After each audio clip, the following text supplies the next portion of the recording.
माँ भद्रकाली, बहुत बहुत स्वागत है आपका हमारे चैनल पर। तो दोस्तों, मैं आप लोगों को हमेशा बेहतर वीडियो बना के भेजते रहता हूं, जिसमें स्टोन से संबंधित जानकारी, वास्तु से संबंधित जानकारी, बहुत अलग अलग तरह के वीडियो हमारे रहते हैं और आप लोगों का प्यार आशीर्वाद भी मिलता है। उसी क्रम में आज मैं आप लोगों को काल सर्प दोष के बारे में बताने जा रहा हूं। तो काल सर्प दोष का उपाय क्या है और इसके लक्षण क्या हैं, इस बारे में मैं विस्तार से जानकारी आप लोगों को दूंगा। और कुंडली के अनुसार किन ग्रहों की किस स्थिति से काल सर्प दोष होता है।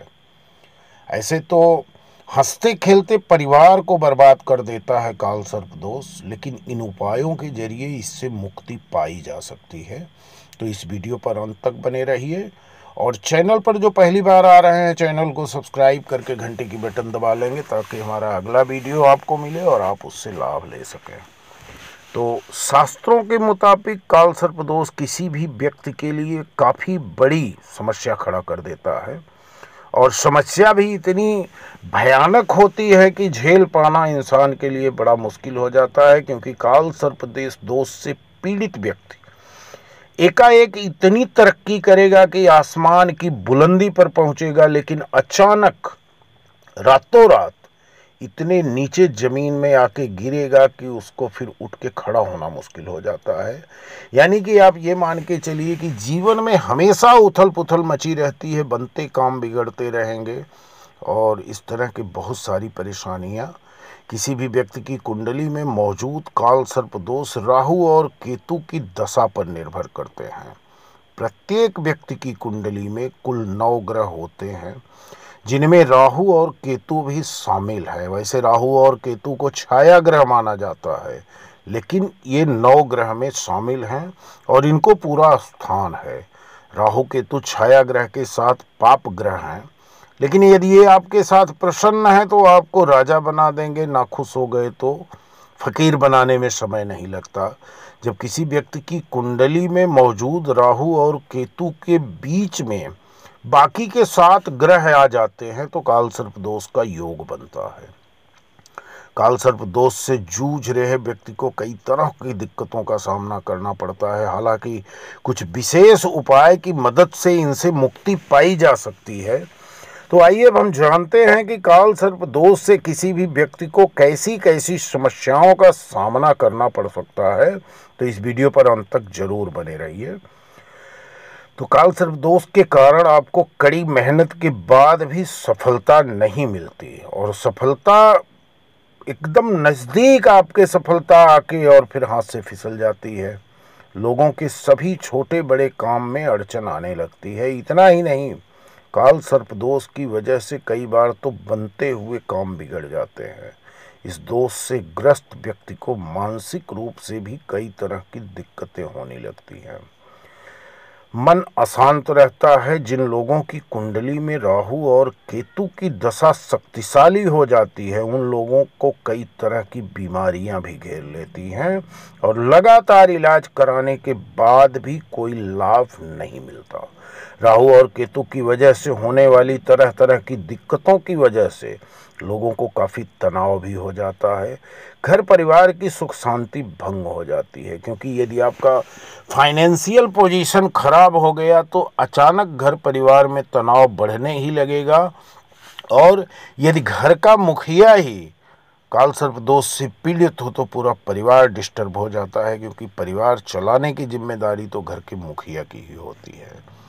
और नकारात्मक शक्तियाँ इतनी प्रभावशाली हो जाती हैं कि आपको तरह तरह की बाधाएं हमेशा परेशान करती रहती हैं। तो इन सब सारी परेशानियों के लिए भी उपाय तो हर चीज़ के हैं। अगर कोई समस्या है तो उस समस्या का समाधान हमारे तंत्र क्रियाओं के द्वारा या ज्योतिष शास्त्र के द्वारा अनेकों उपाय हैं, जिसके माध्यम से आप काल सर्प दोष से छुटकारा ले सकते हैं। तो उन सारे उपायों को मैं आपको बता रहा हूं। काल सर्प दोष से पीड़ित व्यक्ति का स्वास्थ्य, कैरियर, घर परिवार, बच्चे, विवाह, शिक्षा, नौकरी, सभी चीज़ों पर हमेशा बुरा प्रभाव पड़ते रहता है। शास्त्रों के अनुसार जो लोग काल सर्प दोष से पीड़ित होते हैं, उन्हें हमेशा सपने में सांप या पानी दिखाई देगा। हमेशा कुछ न कुछ ऐसा समंदर, नदी जो उफान पे है, तूफान की तरह है, बहुत तेज हवा चल रही है, या सांप है, जंगली हिंसक जानवर हैं, यही सब चीज़ें आपको सपने में दिखाई देंगे। ऐसे में लोगों को ठीक से नींद नहीं आती, क्योंकि वो रात में अचानक जग जाते हैं। जैसे वो कोई भयानक सपना देखते हैं और अचानक वो जग जाएंगे। जो लोग कालसर्प दोष से पीड़ित हैं, उन्हें नियमित रूप से भगवान भोलेनाथ की पूजा अर्चना जरूर करनी चाहिए। और अगर रोज ना हो सके तो कम से कम सोमवार के दिन तो भगवान के भोलेनाथ के कोई भी आपके घर के नज़दीक जो शिवलिंग हो, जो मंदिर हो, वहाँ पर जा कर के जल और दूध, काला तिल जरूर चढ़ा देना चाहिए। और ऐसे में लोगों को गोमेद या चांदी के सांप की अंगूठी बनवाकर भी पहननी चाहिए। इसके अलावा पीड़ित लोगों को किसी भी पवित्र नदी में चांदी या तांबे के धातु से बना नाग नागिन का जोड़ा भी प्रवाहित करना चाहिए। शनिवार के दिन पीपल के पेड़ को जल अर्पित करें और 7 परिक्रमा लगाएं। संभव हो सके तो जो काल सर्पदोष निवारण के लिए अपने भारत में बहुत सारे स्थान हैं, जैसे महाराष्ट्र में नासिक में काल सर्पदोष का निवारण होता है, त्र्यंबकेश्वर में, और मध्य प्रदेश में महाकालेश्वर में भी काल सर्पदोष के उपाय होते हैं। तो बुधवारी अमावस्या के दिन यदि आप काल सर्प दोष का उपाय करवाएं, यानी कि जो अमावस्या बुधवार के दिन पड़ता है, उस दिन अगर आप काल सर्प दोष का उपाय करवाएं तो ज़्यादा बेहतर होगा और आपको इस दोष से मुक्ति मिल सकती है। आपके जो काम बार बार बिगड़ते जा रहे हैं, उस कामों में कुछ न कुछ आपको पॉजिटिव चीज़ें दिखाई देने लगेंगी और धीरे धीरे रास्ते खुलने लगते हैं। इसमें सबसे बड़ा उपाय है कि आप कभी भी किसी गरीब व्यक्ति को या अपाहिज व्यक्ति को, जैसे कोढ़ी हुआ, विकलांग हुआ, हाथ पैर कटा है या पागल है, मानसिक रूप से बीमार व्यक्ति को कभी परेशान मत करिए, क्योंकि ये लोग राहु से पीड़ित होते हैं। संभव हो सके तो आप काली गाय को या भैंस को चारा खिलाइए, क्योंकि और आप काले कुत्ते को या कुत्ते को, कोई भी कुत्ता किसी भी कलर का हो, रंग का हो, उसके मतलब नहीं, क्योंकि राहु कुत्ते का रूप माने जाते हैं। तो राहु के लिए आपको कुत्ते को रोटी ज़रूर खिलाना चाहिए, लेकिन रोटी में सरसों का तेल लगा रहना चाहिए। इसका जो मैं सबसे शक्तिशाली आपको उपाय बता रहा हूँ कि अपने से बड़ी उम्र के लोग, जैसे कि अपने माता पिता के उम्र के समान के जो भी बड़े बुजुर्ग लोग हों, चाहे वो किसी जात के हों, चाहे किसी धर्म के हों, कभी उनको आप अपमान सूचक शब्द का इस्तेमाल मत करिए। यदि आपको ऐसा भी लग रहा है कि वो आपके साथ कोई गलत भाषा का भी प्रयोग कर दिए या आपके साथ कोई गलत बर्ताव भी कर दिए, तो भी आप उनको क्षमा आपको नहीं करना है, बल्कि आप उनको, उनकी बातों को आप आशीर्वाद मान के और आप उनसे खुद क्षमा मांग के निकल जाइए, क्योंकि वो बड़े बुजुर्ग हैं। आपको कहीं कुछ गलत देखेंगे तभी वो बोलेंगे, या गलत फहमी उनको हुई तो भी गलत फहमी हो गई तो हो गई। आप उनको कभी अपनी मुँह से उनको कभी गलत वर्ड उनके लिए मत बोलिए, उनका सम्मान करिए। बड़े बुजुर्गों का आप जितना आदर करेंगे, राहु केतु महाराज उतने प्रसन्न होते हैं।